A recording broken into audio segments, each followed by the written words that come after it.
Welcome to Hood Champion Boxing and Sports. In boxing, you find a way to win or find a way to lose. Crawford and Spence aren't happening because there is no market demand for them to fight. Very simple. You guys are saying, if you guys are saying, no, there's a demand. No, the demand that everyone is seeing is the people on Twitter and the people on YouTube out here making noise. That's what you're seeing. But that doesn't matter. People can get on there and scream all day that they want to see the fight. The market has to show it. And to be quite honest with you, when it comes to boxing fans, we've kind of shot ourselves in the foot. Because how many of us will watch a Spence fight? Everyone should be raising their hands. How many of us will watch a Crawford fight? Everyone should be raising their hands. Now, how many of us are actually going to pay pay-per-view prices for it? That's what I thought. You see? So when you talk about Crawford and Spence and why these networks aren't getting behind them, why these promoters are kind of looking elsewhere and not wanting to get behind these guys, well, I'm going to tell you. Because the market doesn't show a demand from the fans. Now, in addition to that, we got to talk about demand creation. How do you create that demand? Well, the fans have a lot to do with it. But so does Errol Spence and so does Terence Crawford. You see, it's more about just doing an interview here and doing an interview there. Look, there's an immense amount of effort required to generate that kind of demand and interest in these guys fighting. That's going to result in making huge revenue. Okay? So you say, man, what the hell are you talking about? Let's just keep it simple, right? Because I don't want to peel it all the way back 10 or 15 years. Let's just look at Floyd Mayweather. Floyd Mayweather, he created a demand for people to see him. Now, what he created wasn't something that you can just, come up with in a vacuum, right? That Floyd Mayweather understood the market. He had the right team around him. They created a strategy that was specific to a certain demographic. And then from there, it went to a certain geography. Then from there, it went outside of the boxing industries and affected other industries. And as a result, they were able to expand their base. And Floyd Mayweather was able to create a demand for people to want to see him fight because he was all over social media. He was out here doing Dancing with the Stars. He was out here doing WWE. He was doing all the things to help define demand. Now, you look at Errol Spence, you look at Terence Crawford, right? What have they really done?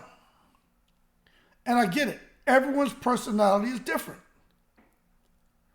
But you can't just come and expect to make Floyd Mayweather money and you're not doing the things that Floyd Mayweather did.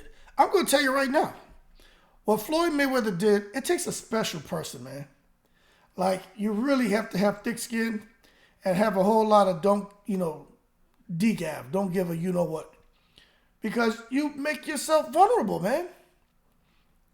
But that's what it takes when you're trying to define a demand, create a demand, and to want people to put money up to see you, and for you to come now and make a $20 million, $40 million, $50 million payday.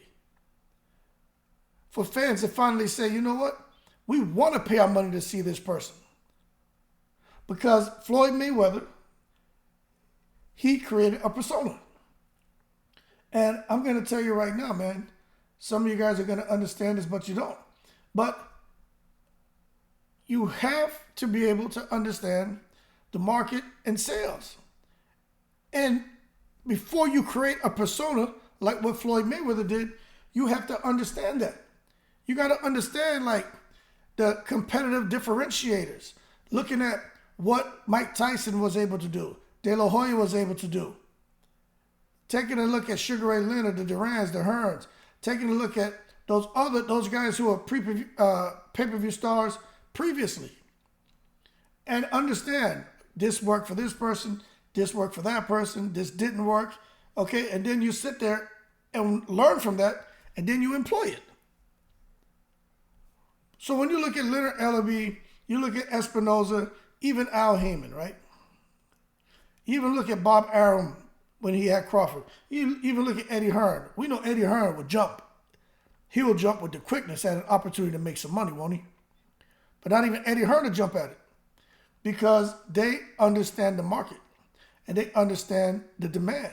And they know that there's a demand from diehard boxing fans, but not the kind of demand that needs to be as far as the crossover appeal for them to sit there and take on a risk by putting up so much money that the fighters want. See, because being involved in this WWE and having that social media presence and traveling to other countries and mingling with fans over there and doing interviews on different news channels on an international level, right? That's just laying the groundwork to ensure that the market goes from not showing a demand to see you fight and for people to pay to the market showing a demand for people wanting to see you fight and wanting to pay. You can't just solely depend on one demographic or one geography. And that's what's happening here. And I don't think a lot of people understand that. So we're the customers, right? We want to see it. Diehard boxing fans. But how do you get someone who just, let's say a female who just works in a nail salon, who all of a sudden knows Manny Pacquiao's name, Floyd Mayweather's name? People, these guys, Crawford and Spence, have to open their eyes. You listen to Terence Crawford, right? Terence Crawford, he doesn't talk much. That's his personality. He doesn't feel he needs to be the villain.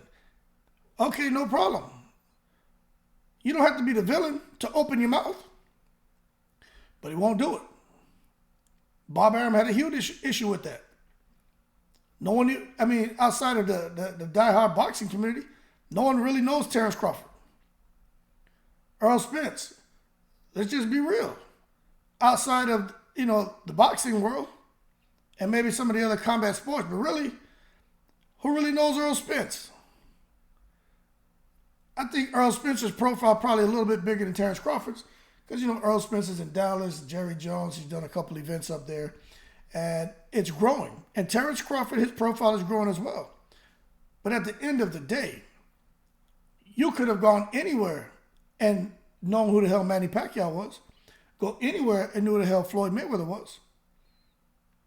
Look at how long Terence Crawford been fighting, man. Look how long he's been a professional. Look how long Errol Spence has been fighting. Look how long he's been a professional.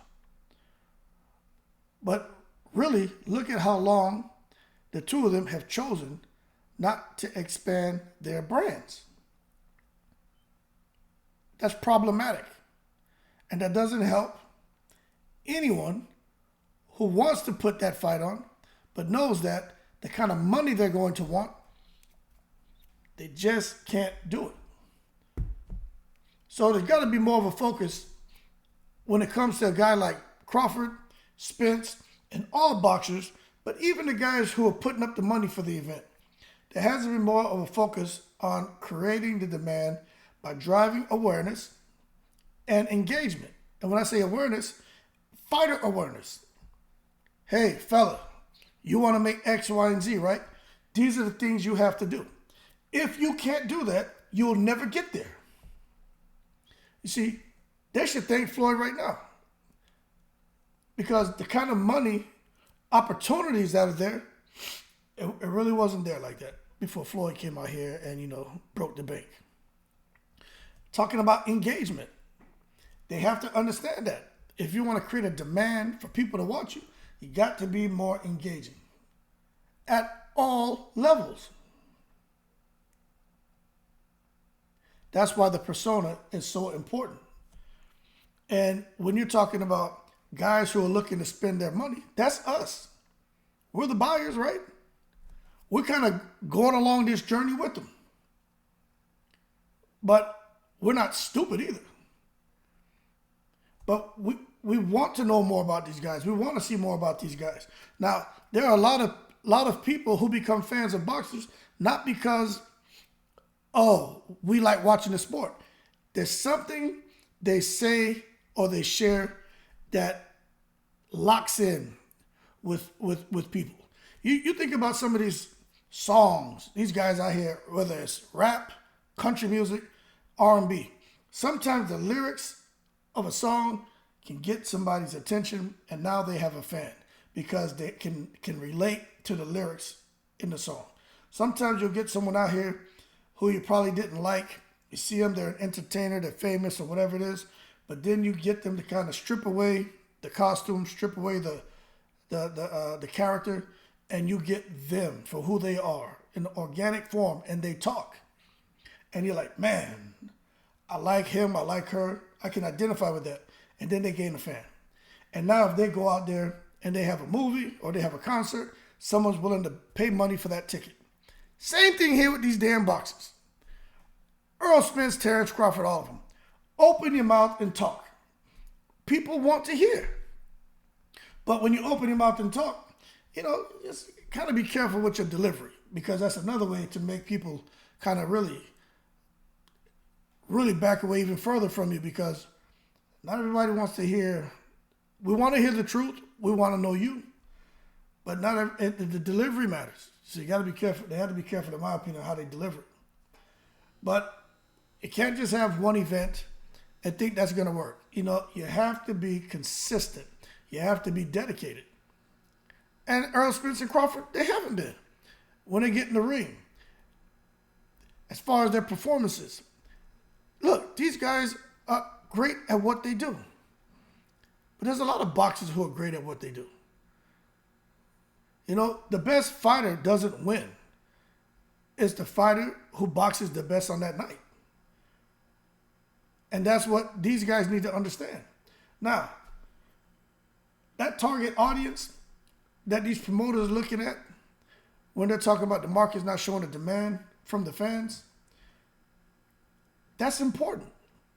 This isn't something that's just come up.